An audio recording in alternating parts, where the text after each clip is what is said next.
ఈరోజు దేవుని వాగ్దానము కీర్తనల గ్రంథము 37వ అధ్యాయము 25, 26 వచనాలు. నేను చిన్నవాడినే ఇంటిని, ఇప్పుడు ముసలివాడినే ఉన్నాను. అయినను నీతిమంతులు విడవబట్ట గాని వారి సంతానము భిక్షమిత్రుడు గాని నేను చూచి ఉండలేదు. దినమెల్లా వారు దయాళురై అప్పు ఇచ్చిచుందురు, వారి సంతానపు వారు ఆశీర్వదించబడుదురు.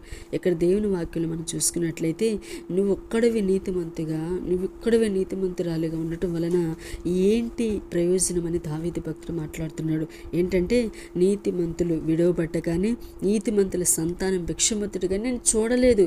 వాళ్ళు ఎప్పుడు అప్పిచ్చేవారుగా దేవుడు ఉంచుతాడంట. వాళ్ళ సంతానం ఆశీర్వదించబడేటట్లుగా దేవుడు చేస్తాడు. ఈరోజు నేను ఇంత యథార్థంగా ఇంత నీతిగా బ్రతికితే ఏంటి ప్రయోజనం అని నువ్వు అనుకుంటున్నావా? ఇదిగో నీ సంతానము, నీ కుటుంబము నీ ద్వారా ఆశీర్వదించబడతారు. అటువంటి నీ ద్వారా వారు ఆశీర్వదించబడేటట్టుగా ఈ రోజు నుంచి నీతిగా దేవుని దృష్టిలో యథార్థంగా బ్రతికి నమ్మకంగా ఉండు. నీ జీవితాన్ని దేవుడు అద్భుతంగా